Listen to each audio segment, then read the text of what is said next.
And here our third example for ANOVA. We have weights of poplar trees. Some poplar trees have been exposed to 3 different treatments: fertilizer, irrigation, or both. We have data for all of these treatments and one group that got no treatment at all. We call this the control group when we're doing experiments. The control group is meant to see what would happen if we did nothing, and then we apply 1 or more treatments and see what happens. Do the samples come from populations with different means? So that's what we're trying to answer. And we'll start out with our assumptions. We are assuming normal or approximately normal distribution for these weights. We're going to assume the samples are independent of each other. So likely these trees are being planted in similar soil but different areas, so that fertilizer being put on doesn't somehow get distributed to the other groups, and the irrigation similarly. And then the variances of the population must be equal. So we are making those assumptions when we create this analysis of variance test. And now, starting out, we need our null hypothesis and our alternative. We have 4 treatment groups. So we're going to have 4 means, and our alternative is always the same. And we'll start out this problem with Google this time. So here I have my data in Google Sheets. I'm going to come up to Add-ons and Excel Minor Analysis Tool Pack. I'll click Start. The menu comes up. I'm going to select Single Factor ANOVA, because even though I have 4 different groups, each of these groups gets 1 treatment to it. We're counting fertilizer and irrigation together as 1 treatment because we are doing them individually in other places. And so our data gets selected. We're going to group by columns. Our labels are in the first row. And our output range, we're going to stick it down here in A9. And for some reason, my input range didn't enter in by selecting it. So I'm going to try it one more time, selecting my input range, and I'll click over here and make sure that it gets entered. Google's a little finicky with this. Not quite as smooth as Excel as far as selecting the cells and it automatically inputting it in the table itself or in the window. So we just want to double check when we're using Google that everything got entered correctly. A1 to D6, alpha's 0.05. We're going to throw that below the data and click OK. I'm going to close my menu. And we get our analysis of variance here. We have a really small p-value and more information. So I just grabbed a screenshot of my Google Sheet and put it in my OneNote so that I could write on it. Remember that this F here is our test statistic. Our p-value we would compare to alpha.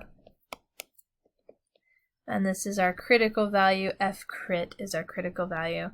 We can see that our test statistic is to the right of our critical value. So if we're doing traditional method, we would draw our F distribution, critical value 3.2387, get a rejection region to the right.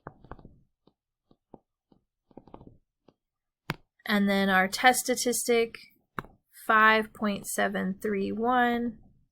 Inside the rejection region, so we are going to reject the null again.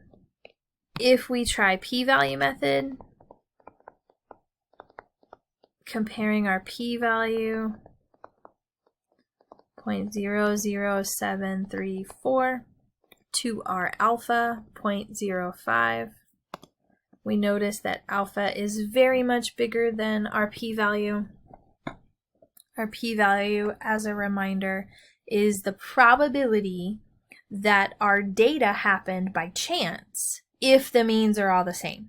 So if the means are all the same, assuming that the null hypothesis is true, this is the probability of the data that we get out by chance. Since that probability is so low, then it's unlikely to have happened by chance. And that's why we would also reject the null here. Just as a reminder, our p-value is related to our test statistic by giving me the area to the right of my test statistic. And alpha is related to my critical value because alpha is my area to the right of my critical value. And that's why these two methods give me exactly the same answer. They're just looking at two different things. The traditional method is comparing values along a number line, whereas the p-value method is comparing probabilities, the likeliness that something happens. We still get reject the null for both of them. And remember, you don't have to do both. You only need to do one. But I like showing you both so you can see both of them and how they're related to each other. And so coming back over here to our problem, we ended up with a reject the null. Something to point out, we're really looking at these sample means right here on this table.